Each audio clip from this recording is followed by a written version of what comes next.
Ladies and gentlemen, my name is Sidney. Again, you are on the Success Channel by me, Sidney Salakuphathwa, your online friend. Today I'm doing a book review about a very interesting book written by Edward E. Bills entitled How to Attract Money, The Law of Financial Success. How to attract money. And what is entailed in this title is the law of financial success. So we're going to read.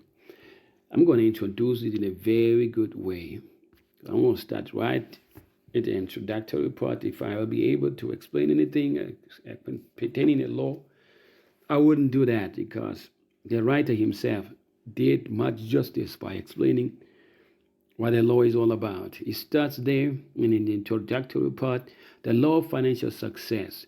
To some, this letter may appear presumptuous and indicative of an overweening vanity on the part of a writer who wishes to impress upon the world the belief that his ideas and opinions regarding the subject of financial success are of such transcendent value as to be worthy of the appellation of the law. Patience, good friends. The author has no such bumptious conceit, no such vainglory. He is not attempting to frame a law, not seeking to impose upon the world a set of code of conduct emanating from his finite mind and claiming for it the authority of a law. Nay, he has learned to smile at such exhibitions of folly on the part of some so-called thinkers of our times and begs to be absolved from the suspicion of such childish desire or intent. He does not wish to pose as the formulator, discoverer, or enunciator of a new law. He knows that any law, to be really a law, must rest upon the eternal foundations of reality and cannot be created, made, or formed by the finite mind of man. And so, good friends, he does not claim to have made, created, or formed this great universal law to the consideration of which this little book is devoted. It is not his mental offspring, but a great eternal universal law of life, which springs from the source of all laws of life. In fact, it is an integral part and portion of the one great law underlying all life and fits into those other natural laws, which, when combined in an universal harmony, form the outward manifestation of the great law underlying, inherent in, and manifesting in all that we call life. But you may ask, is there then really a fundamental law underlying that which we call financial success? Is there a law which, if once discovered, understood, and practiced, will enable one to accomplish that for which this great modern world is so strenuously striving, toiling, and desiring? Is there a law which can operate, which when operated will make one the master of financial success instead of a mere blind groper after its fruits? Is indeed financial success the result of the operations of a law instead of the operation of mere luck, chance, or accident? Yeah, good friends, all this that you seek comes only from the application and operation of a great law, which the successful men and women of the world make use of, either consciously or unconsciously. And this great law is as well defined as any other natural law, and when grasped and understood, may be practiced and operated just as may any of its related laws on other planes of universal activity. There is no such thing in nature as blind chance, accident, or uncaused lack. Everything in nature operates in accordance with law. Law underlies everything. You may doubt this, but stop a moment and try to think of anything in our finite world that is not the effect of some cause. A great stone is dislodged and rolls down the mountainside, striking a tree which it uproots and sends rolling down into a stream which is dammed up, causing a flood that sweeps away a fertile field, and so on and on. Effect succeeding effect. Was all this mere blind chance? Not at all. The stone was dislodged in response to the operation of causes that had been at work for centuries, disintegrating the stone, and which caused the boulder to become dislodged exactly at the moment when the inherent power of the cause reached that particular stage. There was no more chance in the dislodgement of the stone than there was in the striking of a clock that had been wound up a day or a week or a year before. It was all the result of invariable and consistent law, and so was the direction of the stone's fall and all the succeeding incidents.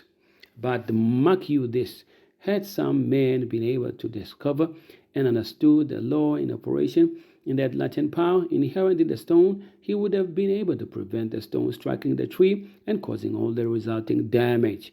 And he would have been able to divert the stone from its path of damage and turn it into some place in which it would have done no harm, and in which he could have broken it into bits and at his leisure, and thus secured building stone for the foundation of his cottage, or the material from which a hard road bed could have been made. The law behind the stone was always there, and was consistent in its operation, and yet man, by the power of his mind, could have turned the law into his own channels and converted it into his use. He could have made a servant and a slave of this universal law, instead of allowing it to master him and become his tyrant.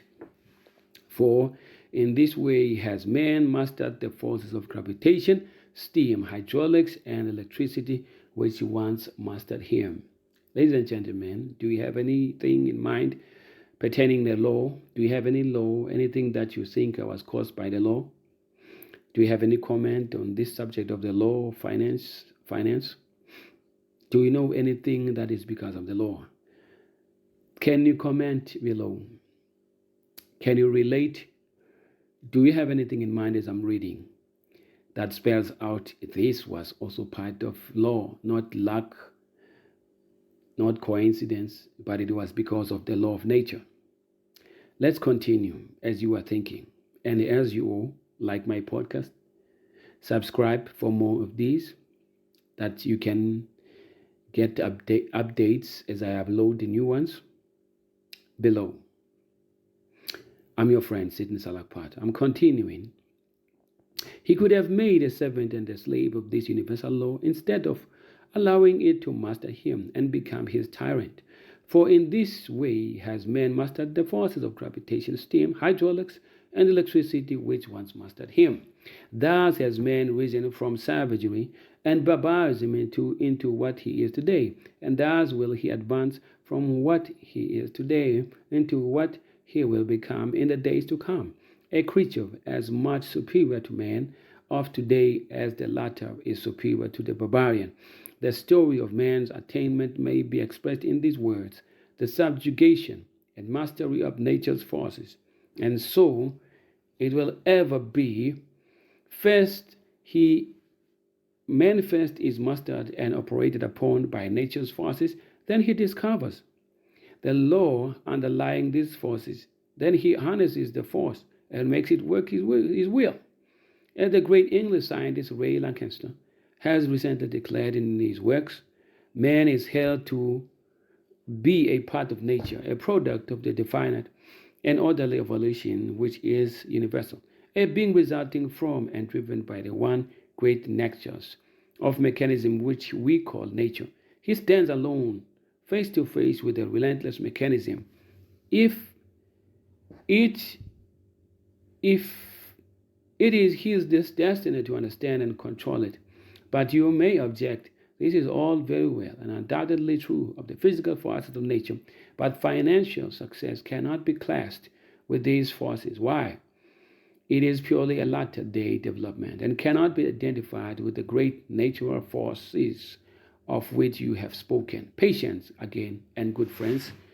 As we proceed, you shall see that the law of financial success is a parcel of the great law of use and nourishment which is in operation all through animal and vegetable life.